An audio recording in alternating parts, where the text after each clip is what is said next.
mention the countries, I'll mention I had counted very briefly, might have miscounted, but about 22 different states have signed on during the lectureship. So it shows not only in foreign countries, but quite a bit of the United States as well.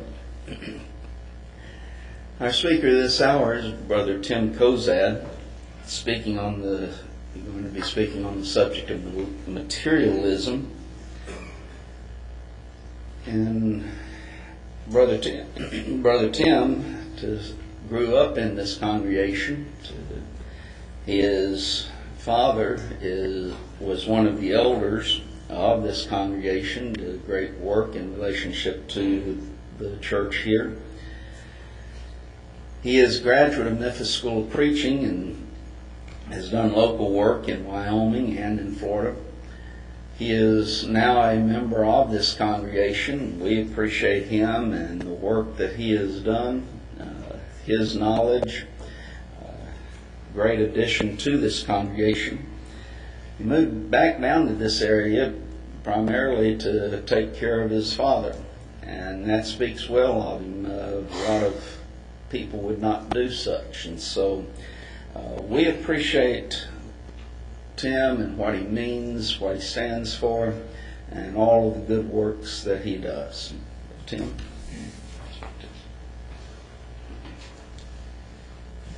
I appreciate those kind comments, Michael. I thank the world of Brother Hatcher. Since we've gotten to know each other even better since I moved down here, he's been a help to me since I've been down here. Thank for the invitation, of course. Thankful for the eldership here. Words can't describe what I feel about this congregation as a whole, but if it wasn't for the godly leadership, we probably wouldn't be here having this lectureship, at least the faithful. I'm thankful for their stand for the truth all of these years. Thankful for my godly parents. They were the ones who brought us up in the nurture of God's holy word. I would not be a preacher if it wasn't for them. My dad always wanted me to be a preacher, even though I became one a little later in life. And while we were having dinner this evening, and he couldn't make it tonight, he's pretty weak, he gave me some very sage advice before I come up to speak. Make sure you put some powder on the top of your head so you won't have so much shine. That's my dad. But that's okay. He lost a hearing aid the other day. Some of you already heard this story. He had been waiting for a brand new hearing aid for a month or so, and it worked a little bit better than the old one did, but he misplaced it. He couldn't find it anywhere in the living room. He thought that maybe he had taken it and thrown it into the wastebasket by mistake with some of the Kleenexes. So he went and he looked into the trash container there, and no, it wasn't in there. And he was a little upset, and he went into the bathroom to see, well, maybe it's in there. He sometimes stores them in a drawer there in the bathroom. And I was in the living room, and I heard him let out a yell and kind of a chuckle, and he came back, and, well, he had found them. They were in his ear. So that's life at our house.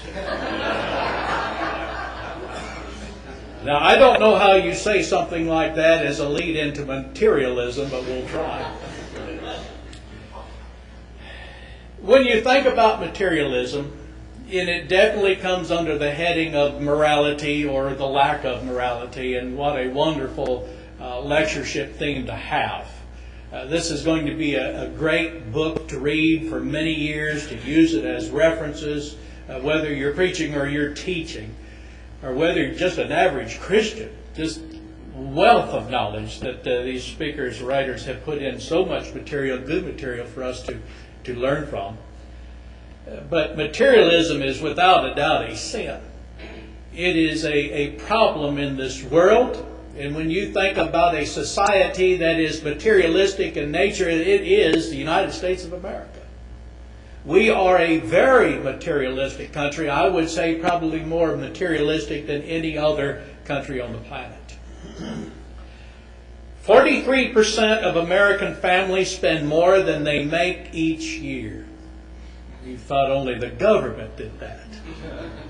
Now you're talking close to half of American families spend more than they earn every single year. You can't catch up. The average household in this country carries some $8,000 in debt. We're not talking about a mortgage, by the way, either. $8,000 in debt, and most of it credit card debt.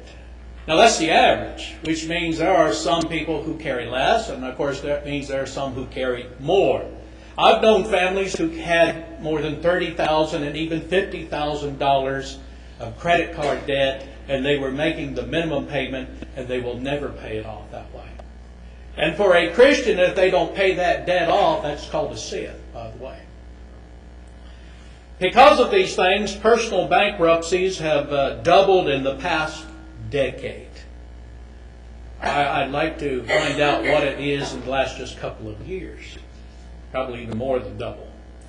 Webster defines materialism as a doctrine that the only or the highest values or objectives lie in material well-being and in the furtherance of material progress. The only or the highest values lie in material well-being. Having things, whether we need them or not. And there's a big difference between really a need and a want. It has always been interesting to me that the world can correctly define a word but not see the impact or the consequence or the effect upon their own lives. This is true not only of those who are in the world, but sadly to say, it's true of even some who are Christians. This is their goal. And so many in society, as we know, and not a few Christians, put this God of materialism, which is, by the way, a very hard taskmaster, as their God. And it comes before them and God. And anything, as we all know, anything that comes between us and our God, well, that is our God. And even Christians are guilty of trying to hold on to Jesus with one hand and the world with the other, and you can't do that, folks. No man can serve two masters.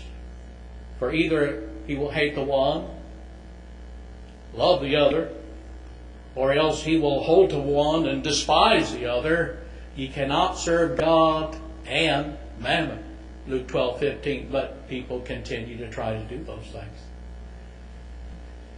There is nothing inherently wrong with material possessions. There's nothing inherently wrong with money. If that was the case, then of course we'd all be sinners. We'd all be guilty. You remember that Paul stated that it was the love of money, 1 Timothy 6:10, that we need to be wary of. And also, if you think about it, the love of things. Christians are not immune to getting caught up with that age-old game of keeping up with the Joneses. There are a lot of promises that come about with materialism. Why do people want to get rich and even have a desire to be rich? So that they can have things, so that they can buy things. And these are promises that materialism is out before every one of us. But these are false promises. And of course, any promise that is false is not a promise at all. But we can't always see those things. Many believe that one's self-worth is based upon their bank account, how much money that they have in the bank. A lot of people have this conception that they are either going to be a success or a failure by the possessions that they have accumulated over the years, or their retirement portfolio. I don't have to really worry about a retirement portfolio. It's pretty meager. But being materialistic does not fall upon those who are just rich or affluent. We can all be affected with this disease. I remember a number of years ago living in Denver, sitting in a cafe having some breakfast one time, and a couple of young men came in, dressed rather nicely. They looked like the up-and-coming executives in some company. And one of them stated to the other that if you were not making a certain amount of money by the time you were, say, 30, you were basically going to be a failure. This is an individual that did not believe what Jesus stated, that a man's life consisted not in the abundance of the things which he possessed. He didn't believe that. A lot of people don't. Now Solomon, of course, Solomon knew something about possessions. He knew something about riches. He wrote a lot of it in Ecclesiastes and Proverbs. He stated, how much better is it to get wisdom than gold, and to get understanding rather to be chosen than silver. Proverbs 16:60. He learned that. He understood that. You remember, if you're old enough, and a lot of you folks are old enough, you remember a bumper sticker that was rather popular, that he who dies with the most toys wins. And although that's humorous, there is some truth in it for a lot of people. The rich farmer, for example, that God had blessed and who gave no credit to God whatsoever, he had that mindset. When we look at Luke chapter 12, verses 16 through 22, we notice this individual, especially with those personal pronouns that he uses. And he thought within himself, saying, what shall I do, because I have no room where to bestow my fruits? And he said, this will I do, I will pull down my barns and build greater, and there will I bestow all my fruits and my goods. And I will say to my soul, soul, thou hast much goods laid up for many years. Take thine ease, eat, drink, and be merry. But God said unto him, thou fool, this night thy soul shall be required of thee. Then who shalt those things be which thou hast provided? So is he that layeth up treasure for himself, and is not rich toward God.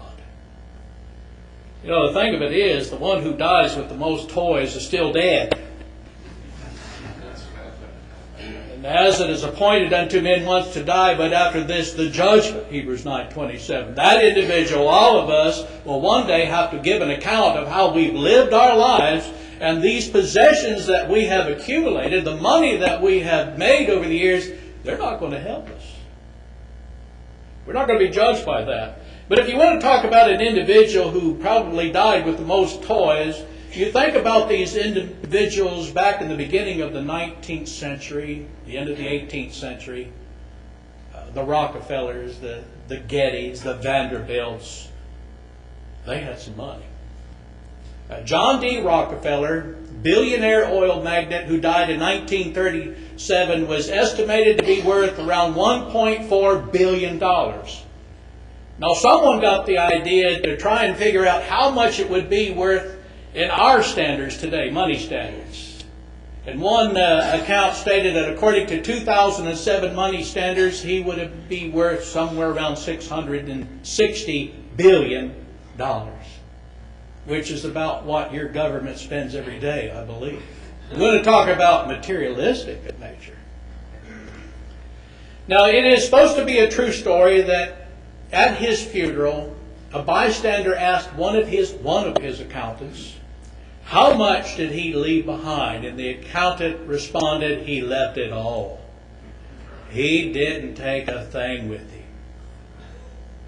And that's true. You never saw a U-Haul trailer behind a hearse. I worked in the casket business for 12 years. Never saw one.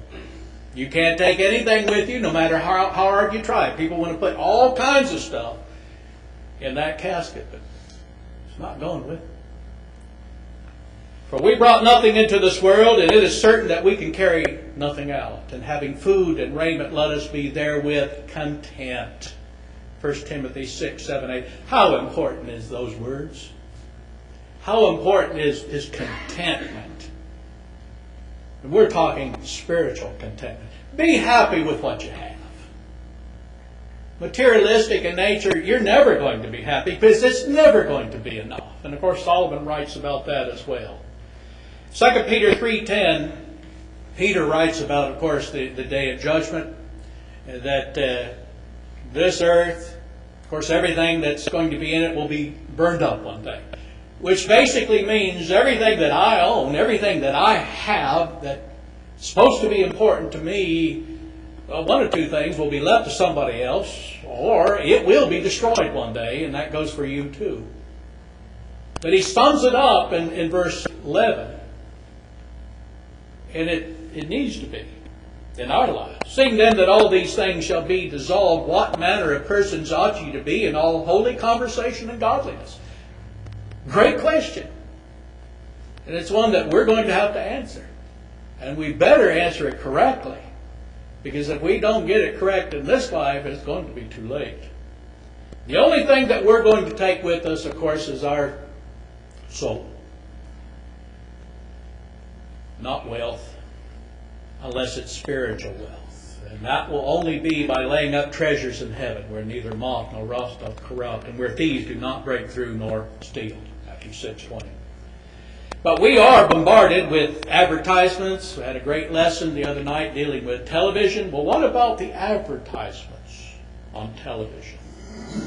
You want to talk about brainwashing? And this is what it is. How you can take an hour and a half movie and stretch it to 3 hours. And the closer you get to that last 5 minutes, of course, the more commercials that you got, because they know they've got you hooked. You've got to find out how the story ends. So the next time you're sitting at home and you're watching a good, wholesome show, say in an hour's time, notice how many, for example, car commercials you see. They're endless. What are they trying to tell you? You've got to have this. You can't live without it. Now, there's nothing wrong with a new car. We all know that there's nothing wrong. We've all had new cars. But that's not their point. They might even have advertisements just trying to make you feel good about the car that you just bought. So you got to have a new car. It'll make you feel better about yourself. New suit, new dress, that's just the ticket. Another thing that's popular today is an expensive upgrade in the kitchen. That'll make your neighbors on that block envious. But the thing of it is, you know, that new car, as much as you think it's precious and you like to stick your head into a new car every once in a while, usually somebody else's, and first time you have that double cheeseburger with onion rings, it's gone. It's over. And no matter how hard you try, somebody with an old clunker is going to park right next to you, even though you're on the back parking lot. And what it really comes down to, it's a vehicle. It gets you from point A to point B, and that's all it is. That new suit, that new dress, after a period of time, and I've got some, not dress, but I thought I'd say something before somebody else did. I've got some in the back of my closet, and that's where they stay most of the time. Upgrade in that kitchen, that expensive one, that's going to be an expensive place to warm up that microwave pizza, and that's about it. They're just things, folks. They won't help us get to heaven. Solomon wrote, "He that loveth silver shall not be satisfied with silver." That's true. You know some rich people? That's the way they think. They can't go to sleep at night. They're not counting sheep. They're counting dollars and how much more they think that they really need. So he that loveth silver shall not be satisfied with silver, nor he that loveth abundance with increase. This is also vanity. When goods increase, they are increased that eat them. And what good is there to the owners thereof, saving the beholding of them with their eyes? Now notice the contrast here. The sleep of a laboring man is sweet, whether he eat little or much. But the abundance of the rich will not suffer him to sleep. There is a sore evil which I have seen under the sun, namely riches kept for the owners thereof to their hurt. Ecclesiastes 5:10-13. So for some, it's never going to be enough. An individual that saves up maybe $10,000, got to have 20. Saves up 20, got to have 40. He may make it to eventually have $1 million, and That's not going to be enough. I need two. Problem with all of this, though, once again, it is not a problem just with the rich. Materialism affects middle class to the poor. That individual who is just struggling to get by, someone who is poor, can covet what little that they actually have. By the way, materialism isn't found in the Scriptures, that word per se, but its doctrine as Webster defines it, it's found throughout. And one of those words is covetousness.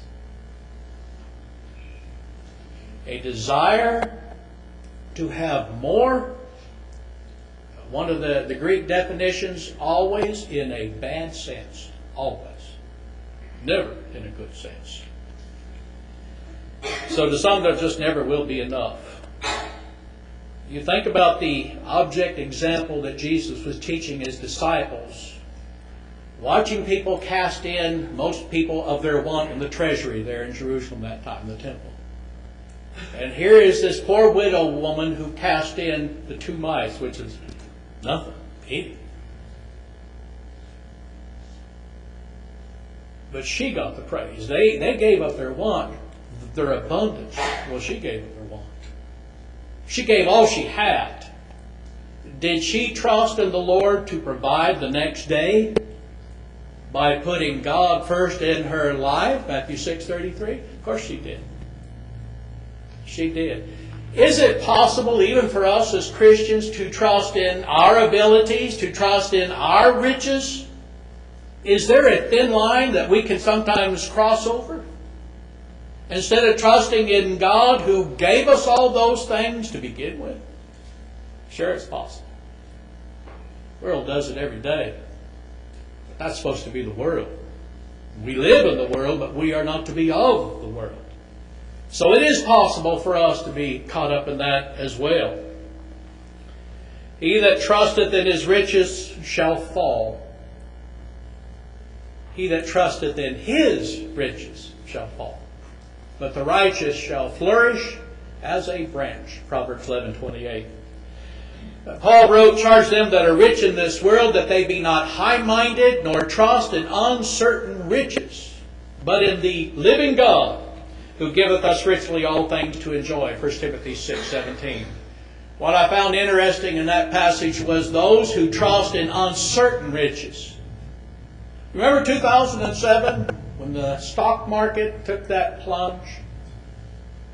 How many people realized after they lost thousands upon thousands of dollars that those riches were uncertain? And the only one that they could really trust in was the God above.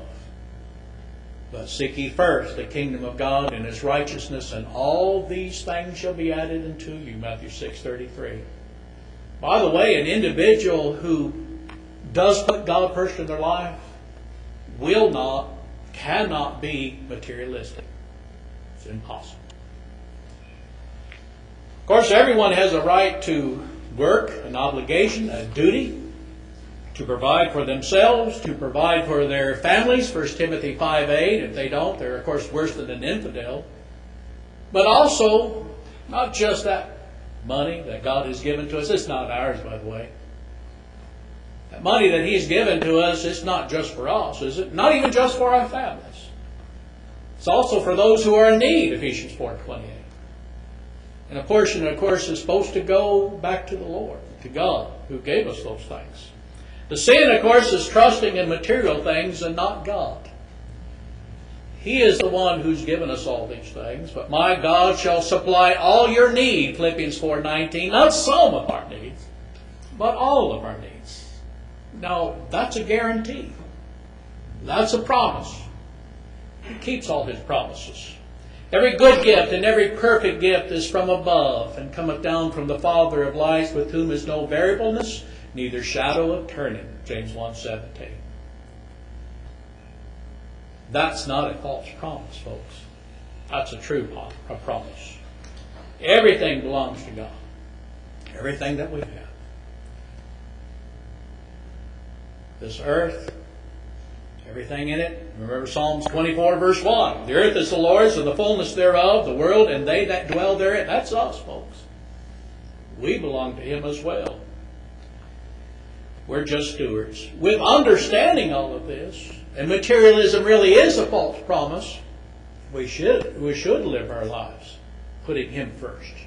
Putting first the kingdom, His righteousness. Well, what's the conclusion of the whole matter then? Fear God, keep His commandments, for this is the whole duty of man. Ecclesiastes 12:13. This is the whole of man. I think it sounds and reads better without the word duty there. This is what we are about. Well, there are consequences of materialism. As we all know as Christians, our actions in this life, the things that we say, will always have consequences. Be not deceived, God is not mocked. For whatsoever man soweth, that shall he also reap. For he that soweth to his flesh shall of the flesh reap corruption, but he that soweth to the Spirit shall of the Spirit reap life everlasting. Galatians chapter 6, 7, and 8. So an individual who actually sows to the materialistic side of this life, those are false promises. They're really not going to be happy. They're not going to be contented. But the one who does sow to the Spirit will be, can be. The other way, misery and eventual destruction. Better is little with the fear of the Lord than great treasure and trouble therewith. Proverbs 15:1. Now, most people like to think that having great treasure is a good thing. God says it brings trouble.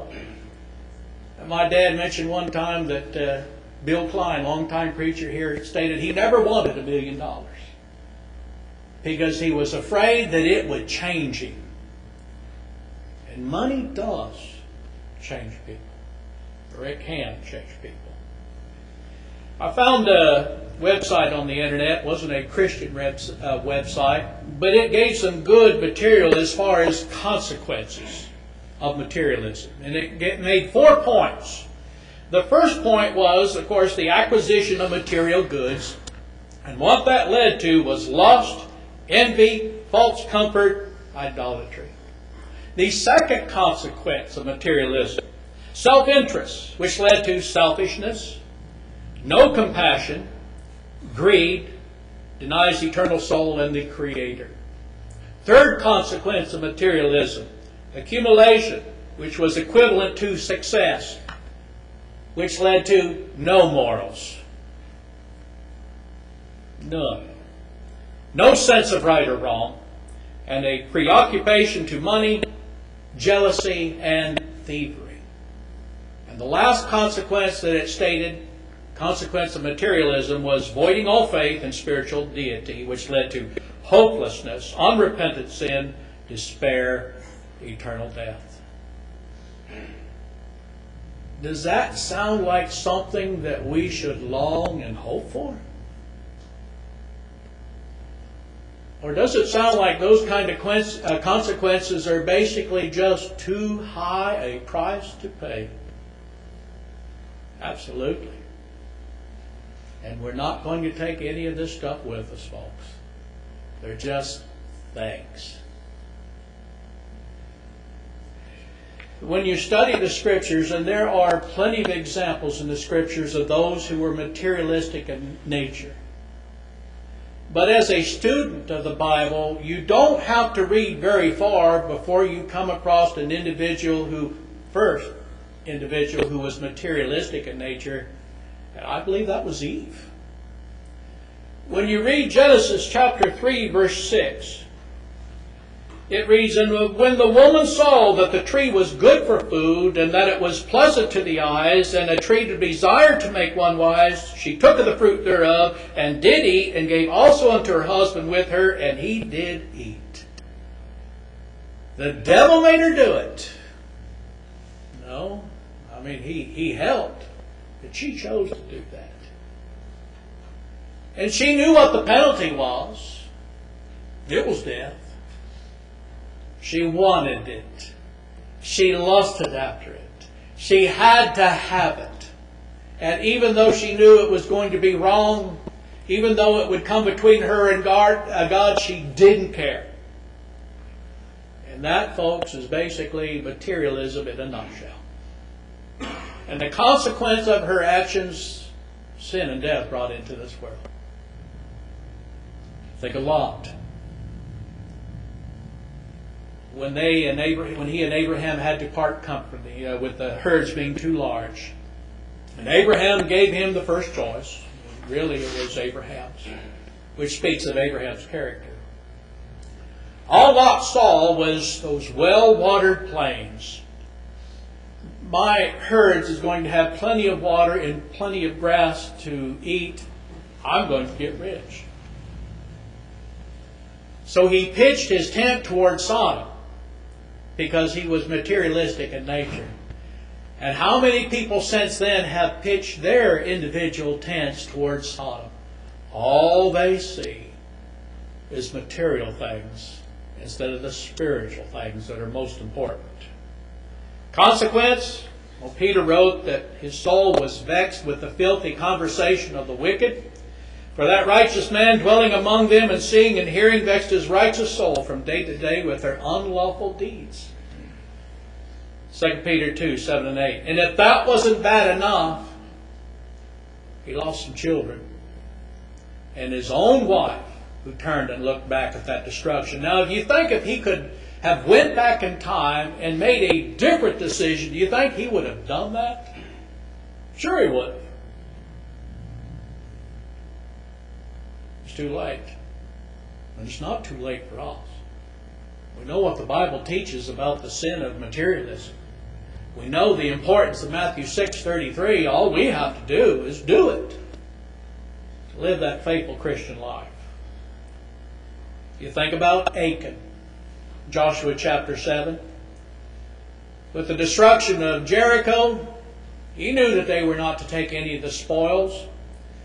But in Joshua chapter 7, verse 21, we read, When I saw among the spoils a goodly Babylonish garment, and 200 shekels of silver, and a wedge of gold of 50 shekels weight, then I coveted them, there's that word, and took them, and behold, they are hid in the earth in the midst of my tent, and the silver under it. Why did he hide it? He knew it was wrong. Had to have it. He knew the penalty. He knew it was wrong. He lusted after those things, and he took those things. And they came between him and God. And the penalty, the consequence, of course, is he lost his life. And many others did. Someone stated one time that materialism, sometimes it's like getting out in this world and you see this shiny bauble and you've got to have it. You know, fish are like that. You throw out that lure out there, you know, that fish is just minding its own business. It sees this shiny little lure out there and, hey, it must be good. I don't know how fish think, but I presume that that's probably what they're thinking. I've got to have this, and he swallows it and he's hooked. We get out in the world, even as Christians, we see something shiny, it's beautiful, and we've got to have it. And it may come between us and God, but we won't care. We make excuses, or we try to rationalize that it's all right.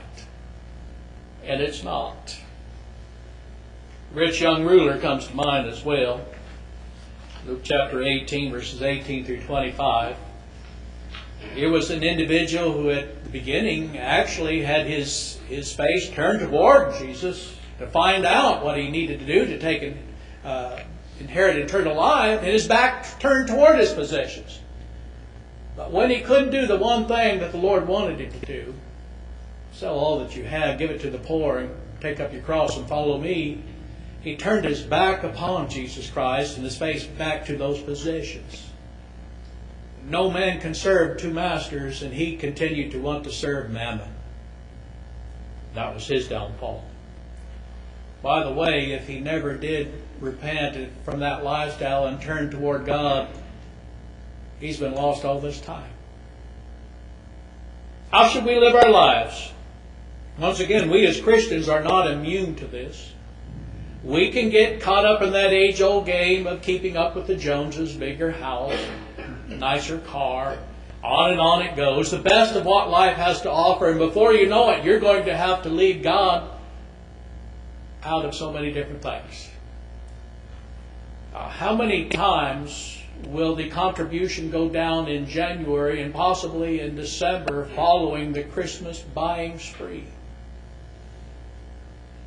But seek ye first the kingdom of God and His righteousness, and all these things shall be added unto you. But godliness with contentment is great gain. 1 Timothy 6, verse 6. Till it is Tedley, in one of his hymns, stated, "Earth holds no treasures, but perish with using, however precious they be. Yet there is a country to which I am going. Heaven holds all to me." Does heaven hold all to us, folks? Remember, where our treasure is, that's where our heart is, and vice versa. Do we put God first in our lives? Materialism, consequences is eternal death. But spiritual wealth is heaven forever. Thank you, brethren, for your time.